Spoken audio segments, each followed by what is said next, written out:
안녕하십니까. 주명용의 준비되셨나요? 주명용입니다. 또 다른 하루가 시작되는 일본의 이른 아침. 아침을 여는 공중파 방송은 오늘부터 75세 안락사법, 즉 플랜 75가 시행된다고 긴급 뉴스를 전합니다. 오랜 시간을 두고 논쟁을 벌여왔던 일본 정부의 75세 안락사법이 드디어 시행되는 것입니다. 일본의 미래를 위해 노인들은 사라져야 한다는 사회 정책에 따라 스스로 죽음을 선택할 수 있는 법이 일본 의회를 통과했기 때문입니다. 초노령사의 일본, 노년 인구를 줄이기 위한 극약 처방으로 내놓은 일본 정부안입니다. 국민들이, 노년층이 국가의 죽음을 신청하면 안락사를 국가가 대신해 주는 제도입니다. 담당 공무원이 돌아다니며 신청을 받고 면담을 합니다. 정부는 또 신청한 노인에게 10만 엔을 무상 지급하고 장례까지 치러줍니다. 이 영화의 주인공, 남편 사별 후 호텔 청소 알바로 근근히 생을 꾸려온 78세 여주인공, 그녀의 삶에도 큰 변화가 옵니다. 2022년 올해 칸 영화제에 소개된 한국에는 아직 미개봉된 영화입니다. 70세 사망 법안 가결. 70세 사망 법안이 가결됐다. 플랜 75에 훨씬 앞서 발효된 70세 사망 법안은 더욱 충격적입니다. 즉, 일본 국적을 가진 사람은 누구나가 70세가 되는 해에 죽어야 한다. 70세 사망 법안이 통과돼 2년의 유예기간이 끝나는 올해, 그러니까 2022년부터는 누구나 70세가 되는 생일로부터 30일 이내에 의무적으로 죽어야 한다는 법입니다. 역시 국가가 죽음을 강요하는 일본판 가미카제죠. 저수산 고령화 현상은 국가의 생산성을 떨어뜨리고 급증하는 노령인구로 의료, 연금, 복지 등 국가 부채는 날로 늘어납니다. 그리고 그 부담은 고스란히 세대 간 이전으로 다음 세대로 후세대의 부채로 넘겨집니다. 초노령사에서 국가재정은 파탄나고 수명이 늘어나는 부모 수 아래 요양이 하루하루 가족의 일상을 짓밟고 세대 간 증오를 키워갑니다. 젊은 층, 노년층 대립으로 사회 혼란은 극심해지죠.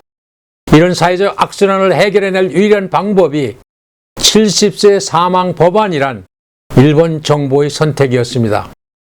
현재 국내에 번역돼 판매되고 있는 일본판 소설입니다. 70이 넘은 노인은 버려야 한다. 이 사진을 한번 보십시오. 일본판 고래장 덴데라.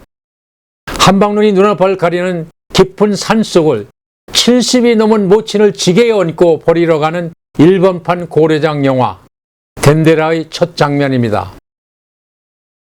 2011년 제작된 이 영화를 당시 KRP 대한은퇴자협회는 그 비디오를 공수해서 광화문 광장 유행사에서 주요 장면을 소개한 바 있습니다. 플랜 75, 70세 사망 법안 가결, 일본판 고래장 덴데라. 이거 현실인지 상상인지 분간케 어려운 영화와 소설의 장면들입니다.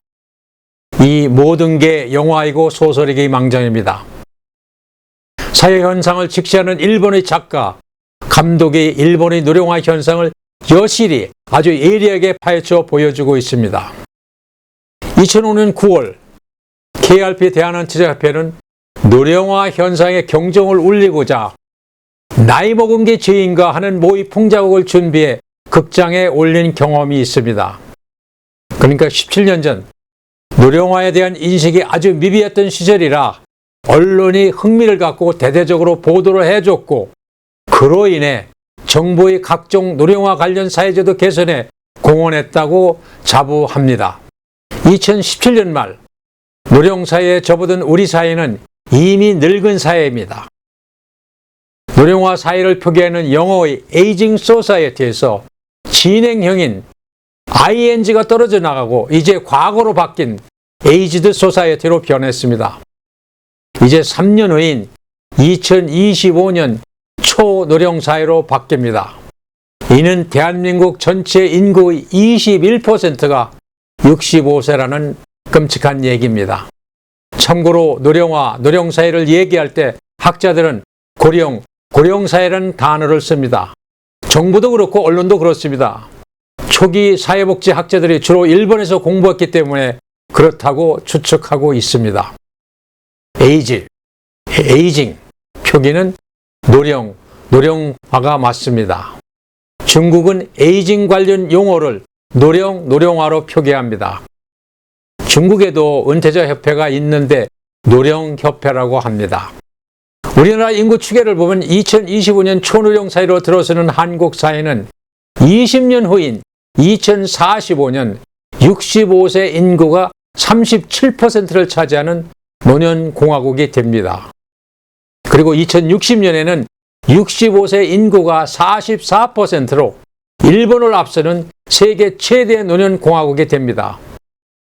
이쯤 되면 청년 1명 대 노인 1명을 부양하는 1:1 부양사회, 정부가 75세라는 법안을 만지작거리지 않을까 그런 끔찍한 공상을 해봅니다. Living, Learning and Earning Longer. ARP 미국 은퇴자협회의 미국 노년층의 삶의 지침입니다. 그렇습니다. 배우며 벌며 오래 사는 노령사회. 100세 시대가 고문이 돼서는 안 됩니다. 후세대의 짐이 돼서도 안 됩니다. 그렇게 되지 않도록 지금부터라도 우리 모두 노력해야 합니다. 가꾸고 배우고 무엇이든 사회에 도움이 될 노년층이 되어야 합니다. 영화 75의 후반부 뉴스 멘트는 끔찍하게 우리에게 다가옵니다. 당신은 더 살겠습니까? 이렇게 물으면서 정부는 플랜 75가 반응이 좋아서 플랜 65도 검토하고 있다고 뉴스를 마무리합니다. 플랜 65. 네, 주명용의 준비되셨나요? 주명용이었습니다. 좋아요, 댓글, 구독으로 같이 해주시기 바랍니다. 다음 주 금요일에 또 뵙겠습니다. 감사합니다.